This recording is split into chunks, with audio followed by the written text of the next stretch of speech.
Hi, welcome back to the Brain Candy blog. I'm Leslie Rohansi. What I'm talking about today is called the SCARF model. We love our acronyms, don't we? SCARF stands for status, certainty, autonomy, relatedness, and fairness. So what's happening in the brain while we collaborate? So the first one is status.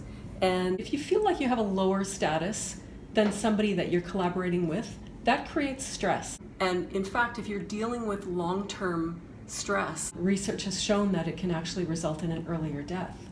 So this one's really important. You want to give somebody that opportunity to kind of shift their status by letting them know that, you recognize their value and the skills that they bring and their abilities, and that helps kind of equalize the status. It helps them also to think better. Think about, in a performance review, for instance, or when you're trying to brainstorm a solution to a problem, or if you're soliciting their opinion. Letting them know how valued they are puts you both on the same kind of level playing field.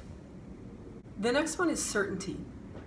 And as humans, we love to have the ability to be able to predict. If you're in a conversation with somebody, we kind of anticipate where the sentence is going. We can predict. And if we can't predict what's coming, that sets off these alarm bells in our brain. You get a dopamine dump that really inhibits our ability to think. But having certainty allows us to feel safe and to be able to open up to collaboration. So do you know what else gives us that feeling of certainty?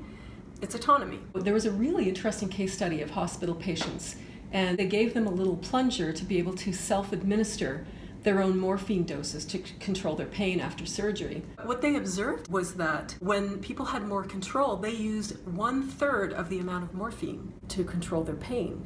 1/3. So having that autonomy allowed them to experience less pain. Relatedness, we check how we're related to the group or not. How similar are we? What's our ethnicity? What are our goals? Our past experiences? Favorite team? Insight color?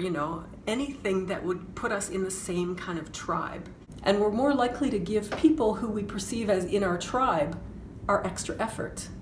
Social pain, that feeling of being rejected, shows up in the same way on brain scans as physical pain does. It's almost identical. So imagine what that does to your cognitive ability to call up what you need to remember. And that can happen through being excluded or being ostracized or being overburdened. Think about how hard it is to concentrate when you're in physical pain. It's the same thing when you're in social pain. Experiencing a sense of fairness helps us collaborate fully. You know it for yourself. If you feel like you have a voice, there's a feeling of equal, right? If you feel like you don't have a voice, that could color your perception and create that feeling of, hey, this is not fair. Employees are more likely to stay engaged, and retention improves if they have a sense that there's fairness. So your question of the day today is, how are you going to use one of these concepts in your next collaboration?